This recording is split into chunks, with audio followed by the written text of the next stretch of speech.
오늘 저에게 주시는 하나님 말씀은 열왕기상 9장에서 11장까지의 말씀입니다. 9장 솔로몬이 주님의 성전과 왕궁 짓는 일과 자기가 이루고 싶어한 모든 것을 끝마치니 주님께서는 기브온에서 나타나신 것과 같이 두 번째로 솔로몬에게 나타나셔서 그에게 말씀하셨다. 내가 나에게 한 기도와 간구를 내가 들었다. 그러므로 나는 내가 내 이름을 영원토록 기리려고 지은 이 성전을 거룩하게 구별하였다. 따라서 내 눈길과 마음이 항상 이곳에 있을 것이다. 너는 내 앞에서 내 아버지 다윗처럼 살아라. 그리하여 내가 내게 명한 것을 실천하고 내가 내게 준 율례와 규례를 온전한 마음으로 올바르게 지켜라. 그리하면 내가 내 아버지 다윗에게 이스라엘의 왕좌에 앉을 사람이 그에게서 끊어지지 아니할 것이라고 약속한 대로 이스라엘을 다스릴 내 왕자를 영원히 지켜주겠다. 그러나 너와 내 자손이 나를 따르지 아니하고 등을 돌리거나 내가 내게 일러준 내 계명과 율례를 지키지 아니하고 곁길로 나아가서 다른 신들을 섬겨 그들을 숭배하면 나는 내가 준 그 땅에서 이스라엘을 끊어버릴 것이고 내 이름을 기리도록 거룩하게 구별한 성전을 외면하겠다. 그러면 이스라엘은 모든 민족 사이에서 한낱 속담거리가 되고 웃음거리가 되고 말 것이다. 이 성전이 한때 아무리 존귀하게 여김을 받았다고 하더라도 이곳을 지나가는 사람마다 놀랄 것이고 어찌하여 주님께서 이 땅과 이 성전을 이렇게 되게 하셨을까 하고 탄식할 것이다. 그러면서 그들은 이스라엘 백성이 자기들의 조상을 이집트 땅으로부터 이끌어내신 주 그들의 하나님을 버리고 다른 신들에게 미혹되어 그 신들에게 절하여 그 신들을 섬겼으므로 주님께서 이 온갖 재앙을 그들에게 내리셨다 하고 말할 것이다. 솔로몬은 주님의 성전과 왕궁 이 두 건물을 다 짓는데 20해가 걸렸다. 두로의 히람 왕이 백향목과 잣나무와 금을 솔로몬이 원하는 대로 모두 보내왔으므로 솔로몬 왕은 갈릴리 땅에 있는 성읍 20개를 히람에게 주었다.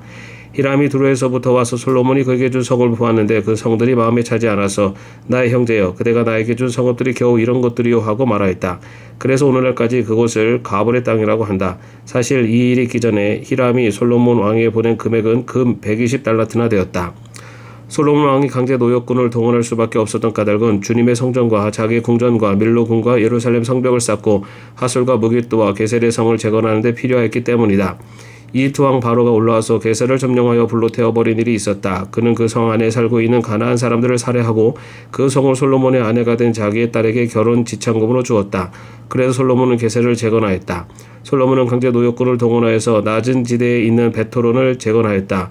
또 바알랏과 유다 광야에 있는 다드모를 세웠다. 그리고 솔로몬은 자기에게 속한 모든 양국 저장 성읍들과 병거 주둔 성읍들과 기병 주둔 성읍들을 세웠다. 그래서 솔로몬은 예루살렘과 레바논과 그가 다스리는 모든 지역 안에 그가 계획한 것을 다 만들었다.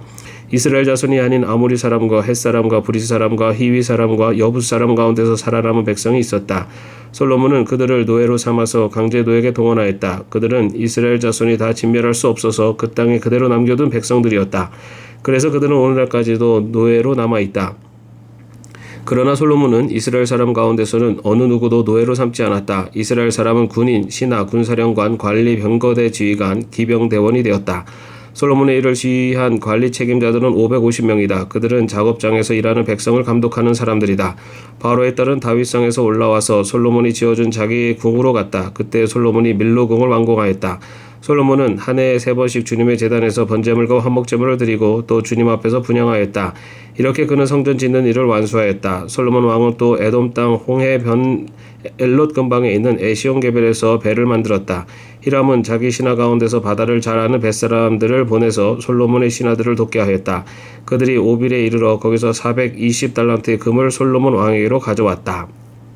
10장 스바 여왕이 주님의 이름 때문에 유명해진 솔로몬의 명성을 듣고서 여러 가지 어려운 질문으로 시험해 보려고 솔로몬을 찾아왔다. 여왕은 수많은 수행원을 데리고 또 여러 가지 향료와 많은 금과 보석을 낙타에 싣고 예루살렘으로 왔다. 그는 솔로몬에게 이르러서 마음속에 품고 있던 온갖 것을 다 물어보았다. 솔로몬은 여왕이 묻는 온갖 물음에 척척 대답하였다. 솔로몬이 몰라서 여왕에게 대답하지 못한 것은 하나도 없었다. 스바의 여왕은 솔로몬이 온갖 지혜를 갖추고 있는 것을 확인하고 또 그가 지은 궁전을 두루 살펴보고 또 왕의 식탁에다가 차려놓은 요리와 신하들이 둘러앉은 모습과 그의 관리들이 일하는 모습과 그들이 입은 제복과 술잔을 받들어 올리는 시종들과 주님의 성전에서 드리는 번제물을 보고 넋을 잃었다. 여왕이 왕에게 말하였다. 임금님께서 이루신 업적과 임금님의 지혜에 관한 소문을 내가 나의 나라에서 이미 들었지만 와서 보니 과연 그들은 소문이 모두 사실입니다. 내가 여기 오기 전까지는 그 소문을 믿지 않았는데 내 눈으로 직접 확인하고 보니 오히려 내가 들은 소문은 사실의 절반도 안 되는 것 같습니다. 임금님께서는 내가 들은 소문보다 지혜와 복이 훨씬 더 많습니다. 임금님의 백성은 참으로 행복한 사람들입니다. 임금님 앞에 서서 늘 임금님의 지혜를 배우는 임금님의 신하들 또한 참으로 행복하다고 하지 않아야 할 수 없습니다. 임금님이 주 하나님께 찬양을 돌립니다. 하나님께서는 임금님을 좋아하셔서 임금님을 이스라엘을 다스리는 왕자에 앉히셨습니다. 주님께서는 이스라엘을 영원히 사랑하셔서 임금님을 왕으로 삼으시고 공평과 정의로 다스리게 하셨습니다. 그런 다음에 여왕은 금 120달란트와 아주 많은 향료와 보석을 왕에게 선사하였다. 솔로몬 왕은 스바 여행에서 받은 것처럼 많은 향료를 어느 누구에게서도 다시는 더 받아본 일이 없었다. 오빌에서부터 금을 싣고 온 히람의 배들은 대단히 많은 백단목과 보석을 가지고 왔는데 왕은 이 백단목으로 주님의 성전과 왕궁의 계단을 만들고 합창단원이 쓸 수금과 하프를 만들었다. 이와 같은 백단목은 전에도 들여온 일이 없고 오늘까지도 이런 나무는 본 일이 없다. 솔로몬 왕은 스바의 여왕에게 왕의 관리에 따라 담대물을 준 것밖에도 그 여왕이 요구하는 대로 가지고 싶어하는 것을 모두 주었다. 여왕은 신하들과 함께 자기 나라로 돌아갔다. 해마다 솔로몬에게 들어오는 금은 그 무게가 666달란트였다. 이 밖에도 상인들로부터 세금으로 들어온 것과 무역업자와의 교역에서 얻는 수입과 아라비아의 모든 왕들과 국내 지방장관들이 보내오는 금도 있었다. 솔로몬 왕은 금을 두드려 펴서 입힌 큰 방패를 200개나 만들었는데 방패 하나에 들어간 금만 하여도 600세겔이나 되었다. 그는 또 금을 두드려서 펴서 입힌 작은 방패를 300개를 만들었는데 그 방패 하나에 들어간 금은 3만회였다. 왕은 이 방패들을 레바논 수풀궁에 두었다. 왕은 상하로 큰 보좌를 만들고 거기에다 잘 점련된 금을 입혔다. 보좌로 오르는 층계에는 계단이 6이 있었으며 보좌의 꼭대기는 뒤가 둥그렇게 되어 있었으며 그 앉은 자리 양쪽에는 팔걸이가 있고 그 팔걸이 양옆에는 각각 사자상이 하나씩 서 있었다. 6개의 계단 양쪽에도 각각 6개씩 12개의 사자상이 서 있었는데 일찍이 어느 나라에서도 이렇게는 만들지 못하였다. 솔로몬 왕이 마시는 데 쓰는 모든 그릇은 금으로 되어 있었고 레바논 수풀궁에 있는 그릇도 모두 순금이며 은으로 된 것은 하나도 없었다. 솔로몬 시대에는 은은 귀금속 축에 들지도 못하였다. 왕은 다시스 배를 바다에 띄우고 히람의 배와 함께 해상무역을 하게 하였다. 새해마다 한 번씩 다시스의 배가 금과 은과 상아와 원숭이와 공작새들을 실어오고는 하였다. 솔로몬 왕은 재산에 있어서나 지혜에 있어서나 이 세상의 그 어느 왕보다 훨씬 뛰어났다. 그래서 온 세계 사람은 모두 솔로몬을 직접 만나서 하나님께서 그의 마음에 넣어주신 지혜의 말을 들으려고 하였다. 그래서 그들은 각각 은그릇과 금그릇과 옷과 갑옷과 향료와 말과 노새를 예물로 가지고 왔는데 해마다 이런 사람의 방문이 그치지 않았다. 솔로몬이 병거와 기병을 모으니 병거가 1400대, 기병이 12,000명에 이르렀다. 솔로몬은 그들을 병거 주둔선과 왕이 있는 예루살렘에다가 나누어서 배치하였다. 왕 덕분에 예루살렘에는 은이 돌처럼 흔하였고 백향목은 세펠라 평원지대의 뽕나무만큼이나 많았다. 솔로몬은 말을 이집트와 구해로부터 수입하였는데 왕실 무역상을 시켜서 구해에서 사들였다.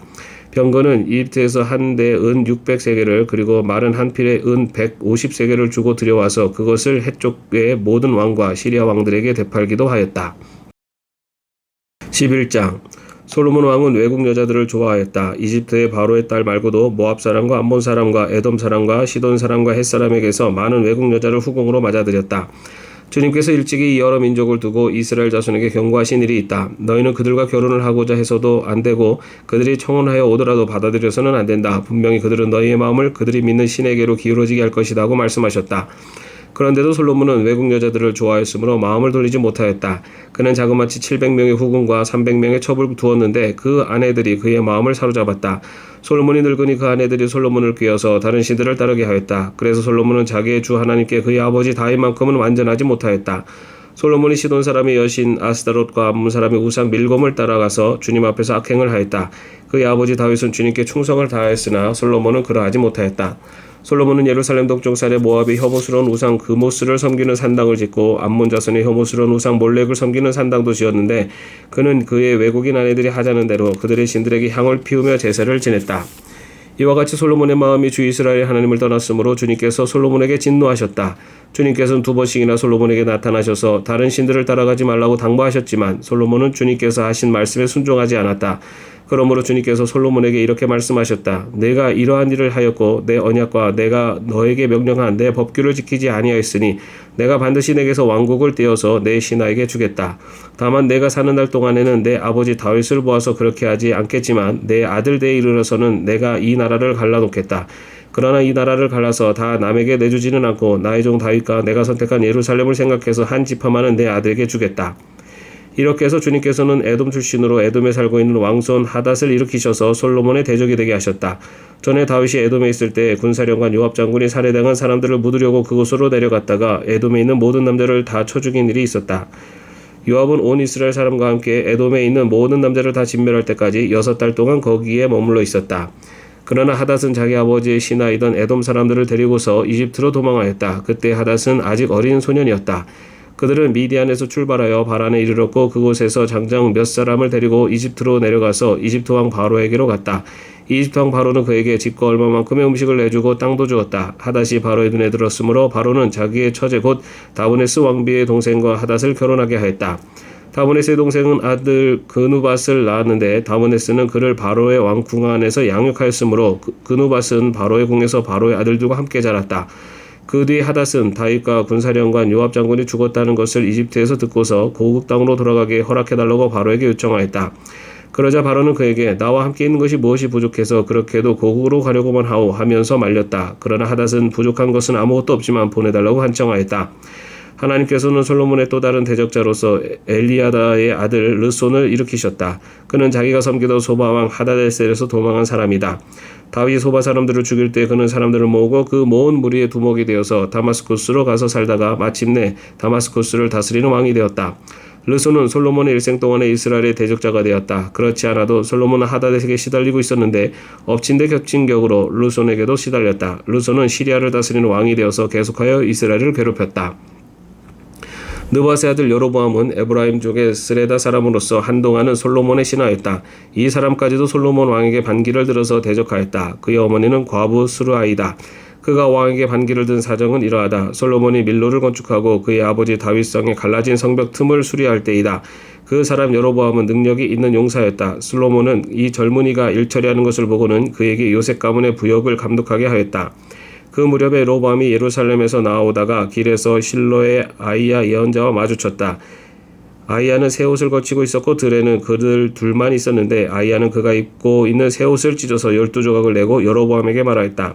10조각은 그대가 가지십시오. 주 이스라엘의 하나님께서 그대에게 이렇게 말씀하셨습니다. 자, 내가 솔로몬의 왕국을 찢어서 10지파를 너에게 준다.